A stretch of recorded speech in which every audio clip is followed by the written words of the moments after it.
So our constitution. Am I right? আমরা কনস্টিটিউশনটা গত ক্লাসে দেখেছিলাম। একটা জিনিস আমি আবারও আপনাদেরকে বলি, যখনই কোনো কিছুর ফ্যাক্ট চেকিংয়ের দরকার পড়বে, কোনো তথ্য যাচাইয়ের দরকার পড়বে, আমরা কিন্তু খুব বেশি ইনফরমেশন ছড়াই। হ্যাঁ, আমরা আমাদের দেশে খুব বেশি মিসইনফরমেশন ছড়াই। আমরা ওইটার একদম ডিরেক্ট ডকুমেন্টে চলে যাব। কেউ বললো যে ভাই এটা হাদিসে আছে, আমরা ওই হাদিসটার রেফারেন্স জানতে চাইবো। কেউ বললো এটা অমুক জায়গায় আছে, হ্যাঁ আমরা ওইটা জানতে চাইবো, হ্যাঁ আসলে ওখানে আছে কিনা। বাংলাদেশে এটা খুব ঘটে। একটা সময় এই দেশের শিক্ষা ব্যবস্থা গুরু নির্ভর ছিল, তো চ্যালেঞ্জ করা যাইতো না, বাট এখন চ্যালেঞ্জ করবেন। That is the reason I was asking. হ্যাঁ, তো আমরা দেখছিলাম যে কনস্টিটিউশনটা ওপেন করে একদম যে কি আছে, শুরুতে কি আছে, একদম শেষটা কি দিয়ে হয়েছে, সাংবিধানিক প্রতিষ্ঠানগুলো কি কি, হ্যাঁ এগুলো আমরা একদম ওপেন করে দেখছিলাম।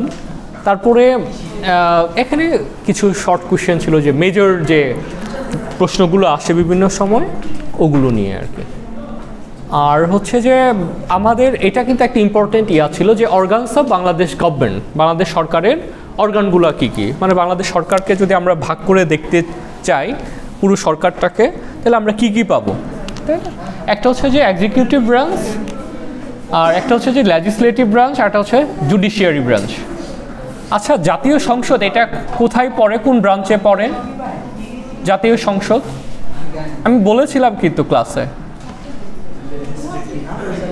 আপনারা কেউ খুলেও দেখেন নাই একবার। মানে জাতীয় সংসদ এটাও তো একটা আমাদের, এটা কোথায় পড়ে? লেজিসলেটিভে পড়ে, মানে আইন প্রণয়ন করে, হ্যাঁ সর্বোচ্চ। আর এক্সিকিউট করে প্রাইম মিনিস্টার অফিস থেকে যতগুলো মন্ত্রণালয় আছে, মন্ত্রণালয়ের অধীনে যতগুলো প্রতিষ্ঠান আছে, আমরা যে অ্যাডমিনিস্ট্রেশন দেখি, ক্যাডার সার্ভিসটা দেখি, ওনারা যারা কাজ করেন, এটা মোরলেস যে এক্সিকিউটিভ। আর জুডিশিয়ারি হচ্ছে যে বিচার বিভাগের বিষয়টা। হ্যাঁ, মূলত লেজিসলেটিভ এটাই হচ্ছে যে পার্লামেন্টের ব্যাপারটা। আমাদের বাজেটটাও কিন্তু পার্লামেন্টই কন্ট্রোল করে। ইন কেস অফ পার্লামেন্টের অ্যাবসেন্সে তখন একটা বিশেষ ক্ষমতা বলে আর কি ওইটা কন্টিনিউশনটা থাকে আর কি। যেমন এখন তো আমাদের পার্লামেন্ট নাই, তখন একটা বিশেষ ক্ষমতা বলে বাজেটটা পাস হবে আর কি। এগুলো যে মন্ত্রণালয়, বাংলাদেশে অনেকগুলো মন্ত্রণালয়, এগুলো আমরা দেখেছিলাম গত ক্লাসটাই, এগুলো দেখেছিলাম। তারপরে হচ্ছে যে আমাদের যে ন্যাশনাল পার্লামেন্টের আমরা কিছু বেসিক বৈশিষ্ট্যগুলো দেখছিলাম, যেটা হচ্ছে এক কক্ষ বিশিষ্ট। তারপর হচ্ছে যে কোরাম হওয়ার জন্য 60 জন মেম্বারের উপস্থিতি লাগে। মাননীয় প্রেসিডেন্ট মহোদয় উনি হচ্ছে যে পার্লামেন্টটা কল করেন, এরকম। তারপরে আমরা দেখছিলাম আমাদের জুডিশিয়াল ব্রাঞ্চ। হ্যাঁ, এই জুডিশিয়াল সিস্টেমে আপনার সর্বোচ্চ কোনটা আছে? হ্যাঁ, সুপ্রিম কোর্টের দুইটা ডিভিশন, একটা হচ্ছে অ্যাপিলেট ডিভিশন, একটা হচ্ছে যে হাইকোর্ট ডিভিশন। এগুলো যে বিভিন্ন কোর্টে ইয়াগুলো আমরা দেখেছিলাম, মোটামুটি এগুলোই দেখেছিলাম আমরা। আজকে আমরা তো অনেক বেশি গোত্র করেছি সংবিধানের মধ্যে, আমরা এখানে বেসিক কিছু জিনিস নিয়ে কথা বলবো আজকে। হ্যাঁ, যেটা হচ্ছে যে ফান্ডামেন্টাল রাইটস অফ পিপুল আর কি, বাংলাদেশের মানুষের ফান্ডামেন্টাল রাইটসগুলো কী কী, এগুলো নিয়ে কথা বলবো। আপনি মোরলেস প্রথম যদি দেখতে পারেন যে ইকুয়ালিটি বিফোর ল, আইনের দৃষ্টিতে আমরা সবাই সমান। কি ছেলে মেয়ে, হিন্দু মুসলিম বুদ্ধিস্ট খ্রিস্টিয়ান, আমরা এই দেশে সবাই সমান, সেটা কিন্তু আমার সংবিধান বলছে আর কি। তারপরে হচ্ছে পরেরটাই হচ্ছে যে discrimination on grounds of religion. আমরা কাউকেই কখনো জাস্ট ধর্মের জন্য কোনো ধরনের ডিসক্রিমিনেশন করা যাবে না, সেটা একটা চাকরি দেবার ক্ষেত্রে হোক, সেটা যে কোনো ক্ষেত্রেই হতে পারে। সরি, এরকম হলো কেন? করা যাবে? তাহলে যে আমরা অনেক সময় উদ্ভট সব কমেন্টস করি, ফেসবুকে লিখি, এগুলা কি ঠিক হয়? ঠিক হয় না। হ্যাঁ, একটা জিনিস মনে রাখবেন, এই সময়টা আপনার কোএক্সিস্টেন্সটা খুব জরুরি। হ্যাঁ, সহাবস্থানটা খুবই জরুরি। আপনি যত বেশি সহাবস্থান মাইন্ডের হবেন আপনি তত ইভেন ক্যারিয়ার লাইফে আপনি ধরেন আজকে আমেরিকায় আপনার একটা জব হলো, আপনি বাংলাদেশ মাইন্ডসেট যেটা আছে সেটা নিয়ে আপনি আমেরিকায় জব করতে পারবেন? সম্ভব না। তাহলে আপনার মাইন্ডসেটটা হইতে হবে সেই স্ট্যান্ডার্ডাইজ মাইন্ডসেট। এখানে আমাদের কিন্তু কিছু সমস্যা হয়, আমরা একটা জিনিসকে এমনভাবে ব্যাখ্যা করি অথচ দেখবেন যে আপনার আমার ধর্মেই এগুলো বলা আছে যে এটা করা যাবে না, হ্যাঁ, কারো বিরুদ্ধে বিদ্বেষ করা যাবে না, আছে না? ধর্মে নাই? আছে কিন্তু, হ্যাঁ। বাট আমরা আসলে মুখে একরকম কাজে আরেক রকম। তারপরে হচ্ছে যে কোনো ধরনের এটা মানে ধর্মের জন্য আপনি কোনো ধরনের ডিসক্রিমিনেশন করতে পারবেন, এটা আমাদের সাংবিধানিক অধিকার। তার মানে এখানে যদি মুসলিম এখানে হয়তো মেজরিটি বলা হয়, এখানে মাইনরিটি কোনো শব্দ আছে বাংলাদেশে? মাইনরিটি কমিউনিটি বলে কোনো শব্দ সংবিধান অ্যালাউ করে না। তো কেন আমরা এই শব্দটা ইউজ করবো? আমরা ব্যক্তি জীবনে নিজেও ইউজ করব না, আমার পাশে যদি কেউ ইউজ করে তাকেও আমরা নিরুৎসাহিত করব। হ্যাঁ, সরি বারবার হয়ে যাচ্ছে কেন, অটো চলে যাচ্ছে কেন?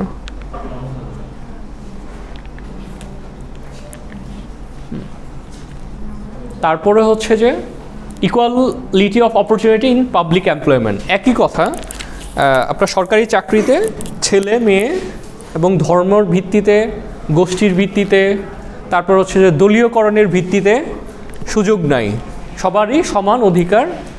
রাষ্ট্রে এখানে যারা আছে, রাষ্ট্রে যারাই বৈধ আছে সবারই সমান অধিকার থাকবে। আপনি রাষ্ট্রে ধরেন বৈধভাবে চলাফেরা করতেছে, একটা ট্যাগ দিয়ে চাকরিতে ঢুকতে দিবেন না, এটা কিন্তু সংবিধান অ্যালাউ করে না। হ্যাঁ, কিন্তু আমাদের কিন্তু এটা ঘটে, অনেক সময় হয়ে যায়। তারপরে হচ্ছে যে প্রহিবিশন অফ ফরেন টাইটেলস, এটা আবার অ্যাপ্রুভাল, গভর্নমেন্ট অ্যাপ্রুভাল নিয়ে নেওয়া যায় আর কিছু আছে। Right two protection of law, এটা ভালো হতো আর একটু যদি আমরা ক্লিক করে দেখতে পারতাম।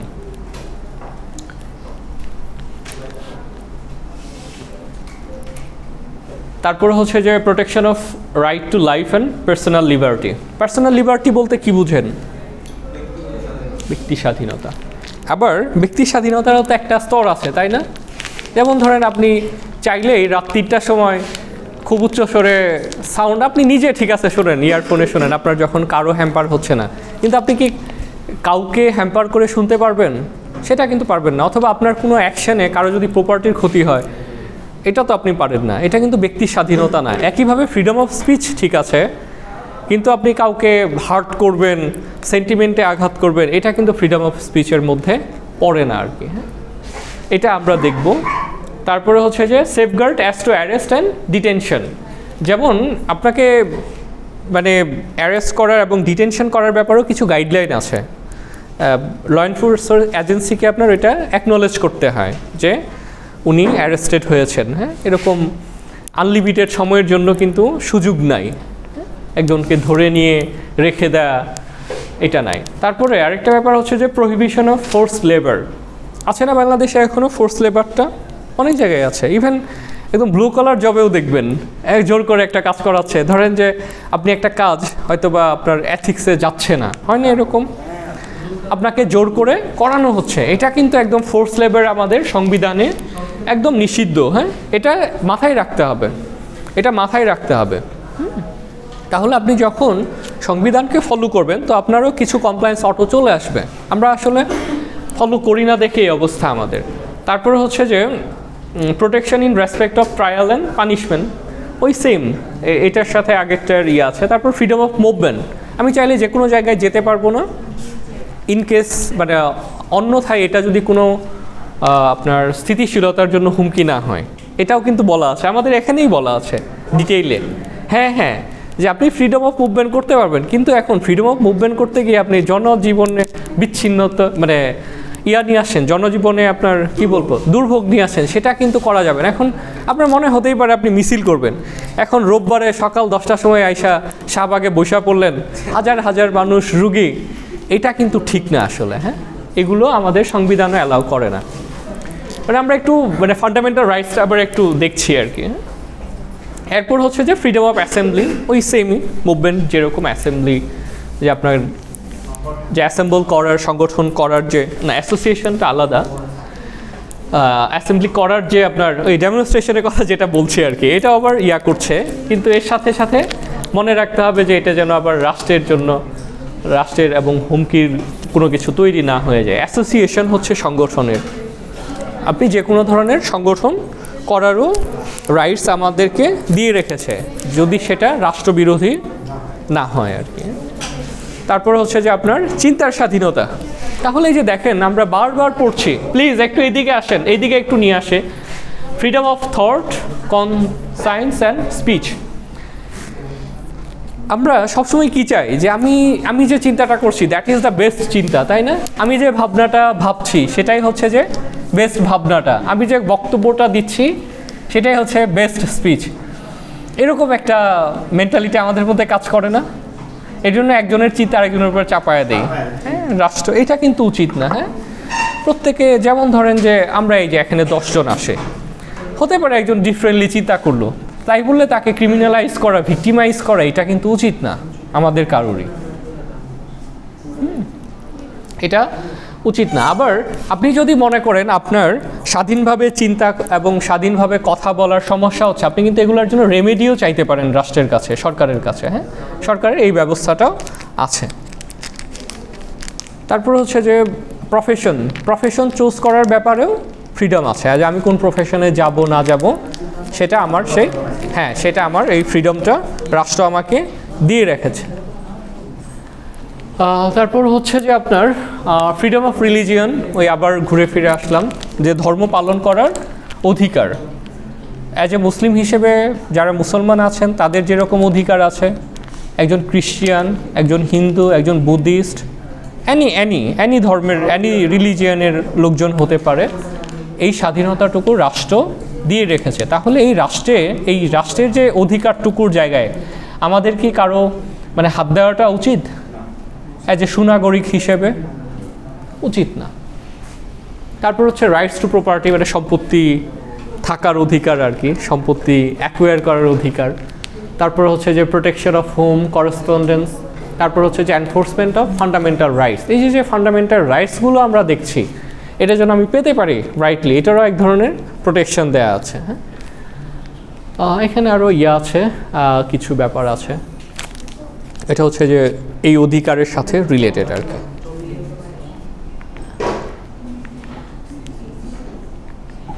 এখন অনেক সময় দেখা যায় যে আমরা আসলে যে বেসিক আমাদের যে বেসিক রাইটসটা আমরা অনেক সময় পাইও না। অনেক সময় কিন্তু আমরা উল্টা আর ভিক্টিমাইজ হই না? কেউ আমাদেরকে থ্রেট করতে পারে, আমার ফোনটা হারিয়ে যেতে পারে, কেউ হয়তো আমার একটা জমি আছে 1 খণ্ড, একদম মানে আনলফুলি সে এটাকে দখল করে নিতে পারে। এরকম ঘটনা ঘটে কি না? ঘটে। হ্যাঁ, সেই ঘটনাগুলো ঘটলে সেখানে রাষ্ট্রেরই একটা মেকানিজম আছে। এখানে আপনার রাষ্ট্রের একটা ওই বলছে না যে নাগরিক হিসেবে আপনার এই অধিকার আছে। তো ওই অধিকারগুলো যদি আপনি যখন না পান, তখন আপনি কিন্তু এগুলো রেমেডি চাইতে পারেন।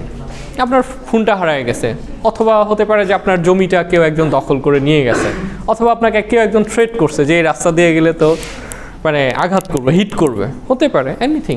তো সেক্ষেত্রে আপনি কিন্তু ডায়েরি করে রাখতে পারেন থানায়। দ্যাটস এ খুবই বেসিক জিনিস আর কি।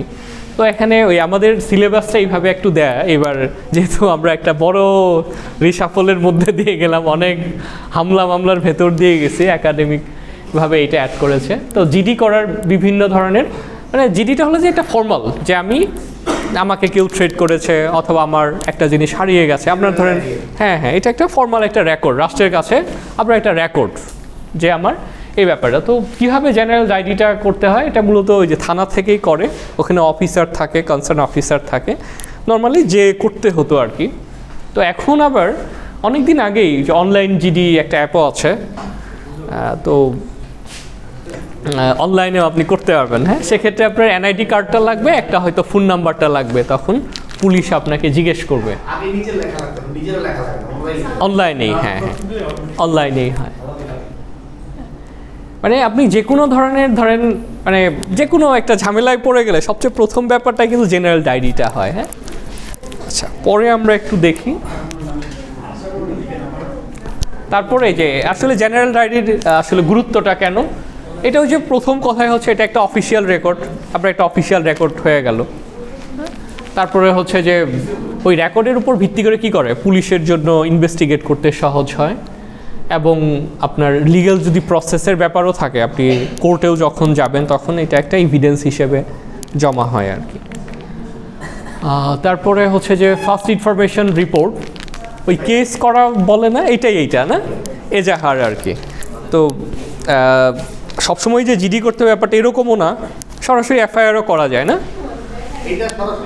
হ্যাঁ, এটা সরাসরি মামলা। হ্যাঁ, জিডিটা হলে সত্যতা পাইলে মামলাটা হয় আর কি। হ্যাঁ, এটা হলো যে সরাসরি রিপোর্টিং, এটা করতে হয় থানায়, সমস্ত সাব ইন্সপেক্টর, একজন সাব ইন্সপেক্টর এটার জন্য রেসপন্সিবল থাকে।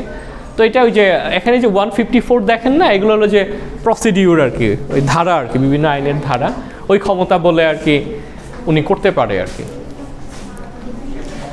তো এই এফআইআর করতে গেলে হয় কি, নর্মালি নির্দেশনাটা থাকে যেখানে ঘটনাটা ঘটে, তাই না, সেই থানাদিনে, যেমন একটা, হ্যাঁ প্লিজ, সেই থানাদিন জায়গাটাই অন্য থানায় অনেক সময় হয় না, অন্য থানায় করা যায়।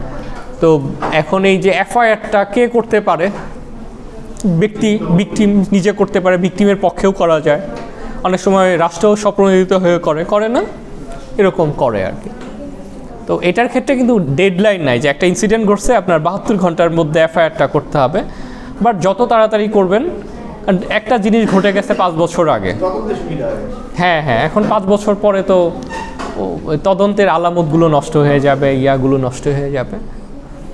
এগুলো কিন্তু আমাদের রেমিডি, যে ফান্ডামেন্টাল রাইটসের কথা বলছি, রাইটসে আমরা যখনই এই রাইটসগুলো পাবো না বা রাইটসের ব্যত্যয় ঘটবে, তখন কিন্তু আমরা রেমিডির জন্য রাষ্ট্রের কাছেই যাইতে পারি আর কি। তো এই একটা ব্যাপার। তারপরে হচ্ছে যে এখানে যে কি ডিটেলস লাগে আর কি এফআইআর করতে গেলে, ইন্টারেস্টিং লাগছে আমার কাছে যে এটা অ্যাটলিস্ট স্টুডেন্টদেরকে জানানোটা, তাই না, মানে that is also the basic idea, but it's good thing যে আপনার কি লাগবে। নর্মালি যে name and address of the offender যদি জানা থাকে, অনেক সময় আননোনও দেখবেন না, এরকম হয় না যে 1000 ব্যক্তির বিরুদ্ধে নাম না জানা, যারা পাবে তার নামে দিয়ে দেবে আর কি। হ্যাঁ, তো তারপরে হচ্ছে যে ডেট এবং টাইমটা, ক্রাইমটা কোথায় ঘটছে, কোন থানা দিন ঘটেছে, তারপরে যে একদম স্পেসিফিক প্লেসটা, তাহলে হয় কি পরবর্তীতে যখন পুলিশ তদন্ত আসে ওখানে আশপাশে দোকানদারকে জিজ্ঞেস করে করে ওনাদের ইনভেস্টিগেশনে সহজ হয়।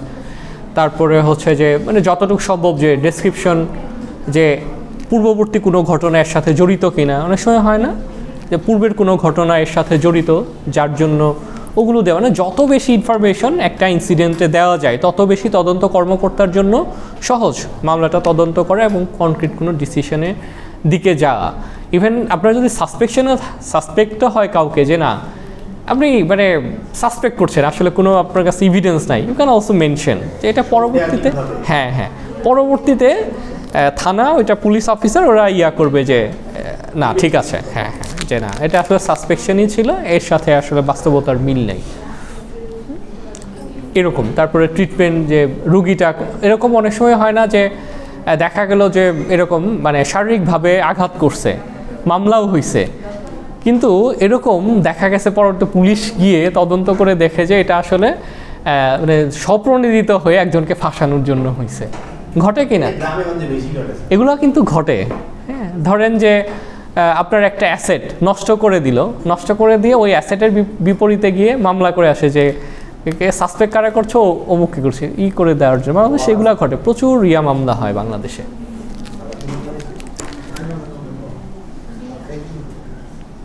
এটা গেল। তারপরে হচ্ছে যে আমাদের রিট পিটিশন, অনেক সময় দেখবেন যে হাইকোর্ট থেকে অনেক ধরনের রিট পিটিশন হয় না, অর্ডার দেওয়া হয়, যেটা হচ্ছে যে constitution of Bangladesh has empowered the high court to issue Ritz, directions and order. এটা হচ্ছে যে আমাদের সংবিধান হাইকোর্টকে এম্পাওয়ার করে রাখছে আর কি, যে কোনো বিষয়ে রিট দিতে পারে আর কি। দেখা যাচ্ছে যে আপনি একটা ঝামেলায় পড়লেন, আপনি থানায় গেলেন, মামলাটা হলো না, নিল না, তাহলে আপনি একটা জায়গায় তো যাইতে হবে, হ্যাঁ, সেক্ষেত্রে ইউ ক্যান গো কোর্ট আর কি। তো রিট পিটিশনের হচ্ছে যে পিটিশনটা কি, যে special request to the high court division of the supreme court in writ jurisdiction honourable court grants immediate relief against the illegal unreasonable action of an administrative authority, judicial and quasi judicial action. তারপরে হচ্ছে যে তো এই writ পিটিশনের যে ব্যাপারটা, এটা কিন্তু খুবই গুরুত্বপূর্ণ। দেখা যাচ্ছে যে আপনি ব্যক্তি জীবনে অনেক জায়গায় হ্যারাসের শিকার হলেন, আপনি কোথাও রেমেডি পাচ্ছেন না, তখন কিন্তু আপনি আদালতে যখন যাবেন তখন কিন্তু আদালত আপনার ব্যবস্থাটা শুনে ও কিন্তু একটা মানে দিয়ে দিবে। হয়তো আপনি গেলেন, ল এনফোর্সমেন্ট এজেন্সি আপনাকে হেল্প করে নাই, দেখা যাচ্ছে যে ল এনফোর্সমেন্ট এজেন্সিকে ডেকে পাঠাচ্ছে যে কেন অ্যাসিস্ট করনি আর কি। তার মানে এই যে সংবিধানটা আমরা দেখলাম, এই সংবিধানে আমাদের অনেকগুলো বেসিক রাইটসের কথা বলা আছে। এই রাইটসগুলো কী কী একটু বলেন দেখি, কে কতগুলো বলতে পারেন, একটা একটা করে শুনি। কী কী রাইটস আমরা আজকে পড়লাম সংবিধান শুরু থেকে, এখান থেকে বলেন দেখি। হ্যাঁ, একটা বলেন, অনেকগুলো আপনার জন্য কিন্তু অপশন অনেকগুলো, 20টা থেকে একটা বললেই হবে। বলেন না, একটু একটু ইন্টারেক্ট করি। Freedom of speech you can say, মানে একটু সংবিধানের ভাষায় বলতে হবে এমন না, আপনি আপনার মতো করে বলেন। আপনি একটা বলেন। হ্যাঁ হ্যাঁ, আপনি অনেকগুলা 20-22টা পড়ছি। হ্যাঁ, এটা বলছে একজন, আচ্ছা ঠিক আছে, সমস্যা নেই। আপনি বলেন একটা। হ্যাঁ, প্রপার্টি রাইটস মানে অ্যাকোয়ার করার স্বাধীনতা। আপনি একটু এক্সারসাইজ হচ্ছে আর কি, যেটা মনে চায় ওইটাই, যেটা বলবেন ওইটাই হয়ে যাবে আশা করি। বলেন না প্লিজ, একটু কথা বলেন, আমরা যেহেতু এখন ইন্টারেক্ট করার জন্য। না আমি বলছি উনাকে আপনাকে হ্যাঁ হ্যাঁ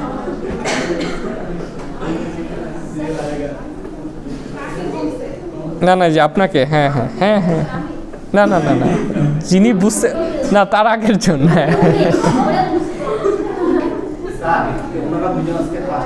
ও সরি না ঠিক আছে, না অ্যাটলিস্ট তো এখানে দেখে একটা বলা যায়। হ্যাঁ সমস্যা নেই, পরের জন নেই, যে এখানে অনেকগুলো স্বাধীনতার কথা বলা হয়েছে না আজকে, এটা সাংবিধানিক মানে ব্যক্তি স্বাধীনতা। হ্যাঁ এই তো পারছেন, সবাই পারছেন। আপনি বলেন এখন। হ্যাঁ হ্যাঁ হ্যাঁ না দ্যাটস ট্রু। হ্যাঁ একটা হাততালি দেই। হ্যাঁ না দ্যাটস ট্রু, মানে রেসপন্সিভ যে সিটিজেন, এইটা কিন্তু একটা বড় ব্যাপার। হ্যাঁ, রেসপন্সিভ সিটিজেন, যে আমি ফ্রিডম অফ স্পিচ মানে আমি যাচ্ছে তাই বলবো, যাচ্ছে তাই কমেন্ট করবো, ব্যাপারটা এরকম না। হ্যাঁ, এটা কিন্তু এরকম না। Exactly, I like it. Okay, next আপনি একটা স্বাধীনতার কথা বলেন, আমি একটু আগায় যাই তাহলে। হ্যাঁ, ঘুরে ফিরে আমরা ওইদিকে, আর কিছু নাই, অনেকগুলা স্বাধীনতার কথা বলা আছে। এই যে আপনার অ্যাসেম্বলি করার মানে ফ্রিডম অফ অ্যাসেম্বলি,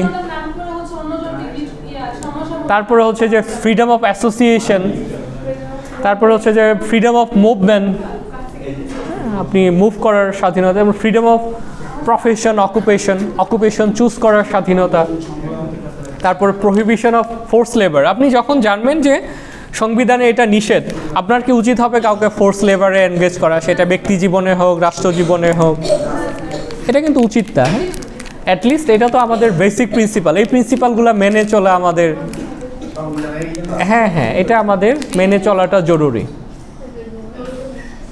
তারপরে সবচেয়ে বড় কথা হচ্ছে যে আইনের দৃষ্টিতে সবাই সমান,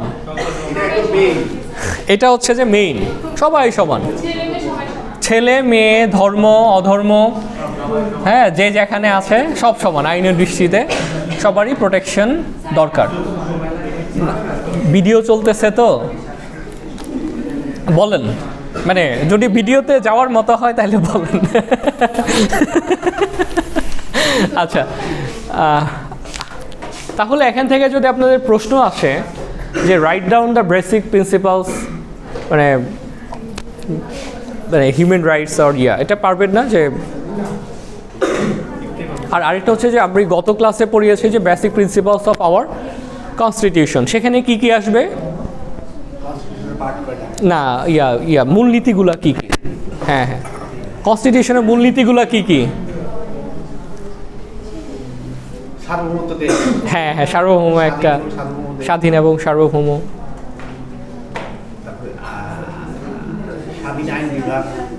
ওখানে আমরা গত ইয়াতে দেখেছিলাম। এই প্রশ্নগুলোও কিন্তু আসবে। হ্যাঁ, আর একটা ব্যাপার কি, পরীক্ষায় আমরা যেহেতু এখানে পাশ করে চাকরির বাজারে যাব, তখন কিন্তু সংবিধান থেকে মানে একটা দুইটা তিনটা চারটা প্রশ্ন থাকেই, সব সময়ই থাকে। এটা যদি আপনি একবার দেখে মাথায় ঢুকায় ফেলতে পারেন তাহলে অনেক সহজ, একদম ওয়েবসাইটে গিয়ে অনলাইনে কিন্তু সহজ মনে রাখা, সিনক্রোনাইজ করা যায়, একটার সাথে আরেকটা কানেক্ট করা যায়। তারপরে আমাকে কেউ একজন বলুন তো একটা সাংবিধানিক প্রতিষ্ঠানের নাম। সাংবিধানিক প্রতিষ্ঠান সুপ্রিম কোর্ট। হ্যাঁ, তারপর আরেকটা বলুন দেখি কেউ একজন। ইলেকশন কমিশন কি সাংবিধানিক প্রতিষ্ঠান? হ্যাঁ, তারপরে হচ্ছে যে বাংলাদেশের আপনার পাবলিক সার্ভিস কমিশন, পিএসসি, এটা সাংবিধানিক প্রতিষ্ঠান।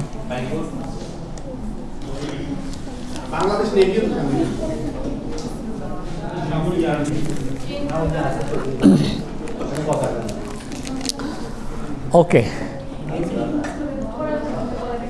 তাহলে আমরা একটু ওই সংবিধানের ইয়াগুলো আমরা তাহলে একটু ডিটেলসে দেখতে পারি। অন হবে কি না?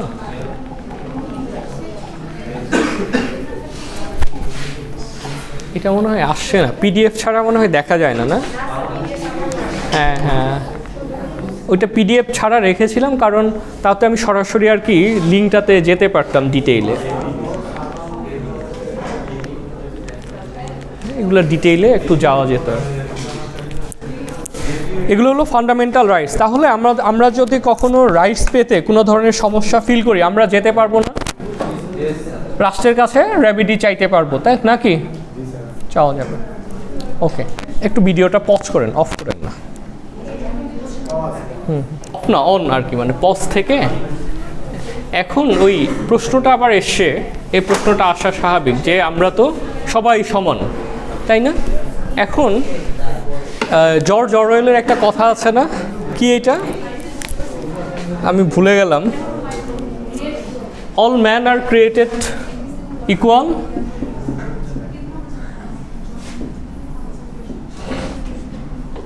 আমার হাতের লেখা খুবই বাজে, but some R maybe more than equal, or some R more equal then others.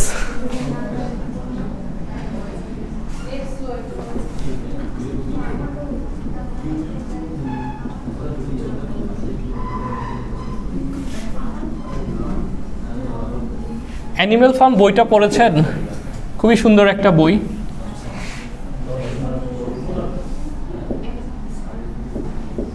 ছোট, মানে একদিনে শেষ করে ফেলতে পারবেন। জর্জ অরওয়েলের একটা কথা আর কি। হ্যাঁ, আমরা যখন এই যে প্রত্যেক মানুষ সমান এটা যখন পড়ি, আমার মগজে মননে ব্যাপারটা কাজ করে, আমার মনে হয় প্রত্যেকেই সমান। এখন এই যে যেমন এই ক্লাসটাই ধরুন, একজন টিচার এবং একজন স্টুডেন্ট দুইজনই সমান, এই যে হিউম্যান বেসিক রাইটস হিসেবে ওই জায়গাগুলো আমরা ব্লার করে ফেলি। একজন টিচারের ধারা যদি কোনো স্টুডেন্ট আপনার হতে পারে যে স্ল্যাং কোনো ল্যাঙ্গুয়েজের, you can ask for remedy. হ্যাঁ, কিন্তু সব কিছুই কি সমান? সমান না। এটা হচ্ছে যে বেসিক হিউম্যান রাইটস, যে হিউম্যান বিইংয়ের যে ট্রিটমেন্টের যে ব্যাপারটা, এই জায়গাটায় আমরা সমান। কিন্তু এখন যেমন এই দেশেই দেখেন 18 কোটি মানুষ, এখন 18 কোটি মানুষই যদি সবাই শাসন করা শুরু করে তাহলে কি হবে? তো আমরা একটা এখানে সিস্টেম তৈরি করেছি, তাই না? সিস্টেম, এখানে অ্যাডমিনিস্ট্রেশন আছে, তারপরে বিভিন্ন ল এনফোর্সিং এজেন্সি আছে, তারপর হচ্ছে যে আমাদের কোর্ট আছে। হ্যাঁ, ওই ব্যাপারগুলো আমাদের মাথায় রাখতে হবে। হ্যাঁ, আমরা ডেফিনেটলি নিশ্চয়ই সবাই সমান, কিন্তু দিন শেষে মানে ইন রিয়ালিটি যেটা, সাম আর মোর ইকুয়াল দেন আদার্স, এটাও মেনে নিতে হয় আসলে। হ্যাঁ হ্যাঁ, আমার হাতের লেখা সবচেয়ে বাজে। All men are created equal, but some are more equal than others.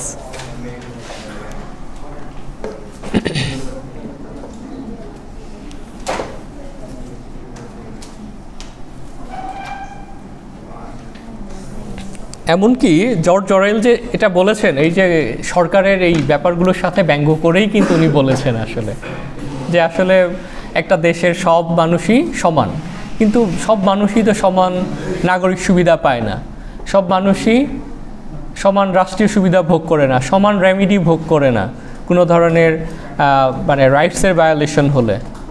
এটা ব্যঙ্গ করে বলেছেন। So that's true. এটাকে আমরা একদম ডিনাই করে ফেলতে পারি, সাম আর মোর ইকুয়াল দেন আদার্স।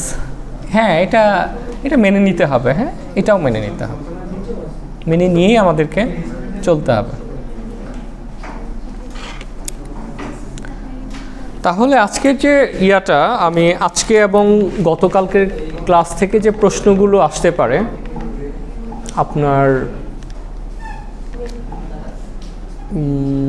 সেটা হচ্ছে যে আপনার outline the basic principles of the Bangladesh constitution. এটা গত ক্লাস আমি দেখিয়েছিলাম যে আপনার বাংলাদেশ কনস্টিটিউশনের বেসিক প্রিন্সিপালসগুলো কী কী আছে, একদমই ইয়া করে দেয়া আছে।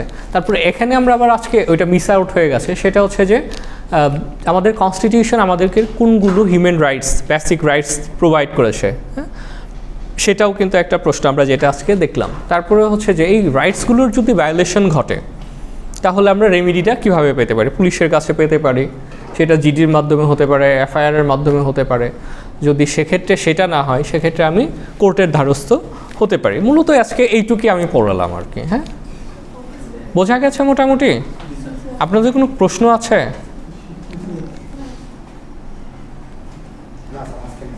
আজকে নাই, গতকালকে ছিল। আচ্ছা, আপনার মনে হয় আবার ওই বেসিক প্রিন্সিপালসটার জায়গায়, কিন্তু আমার ফোন তো কানেক্ট হবে না, দেখাতে পারবো না। আমার ইয়াটা হয়ে গেছে, আমি অনলাইন থেকে দেখানোতে ওইটা ওখানে দরকার ছিল আসলে। আমি আপনাদেরকে একটু বলে দিই।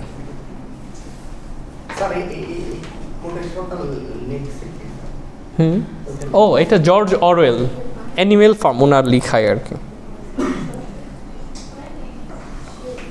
এই যে আপনার বাংলাদেশের কনস্টিটিউশনের পার্ট 2 আর কি। হ্যাঁ, বাংলাদেশের আপনার ওই কালকে যেটা দেখলাম আর কি, fundamental principles of state policy, ওখানে বলা আছে আর কি। 1 নম্বর হচ্ছে যে ন্যাশনালিজম, জাতীয়তাবাদ। 2 নম্বরটা ছিল socialism and freedom from exploitation, সমাজতন্ত্র এবং সকল শোষণ থেকে মুক্ত। তারপরে হচ্ছে ডেমোক্রেসি এবং হিউম্যান রাইটস। ডেমোক্রেসিটাও কিন্তু মানে আমরা গণতান্ত্রিক একটা দেশ চাই, এটা কিন্তু আমাদের সংবিধানেই আছে।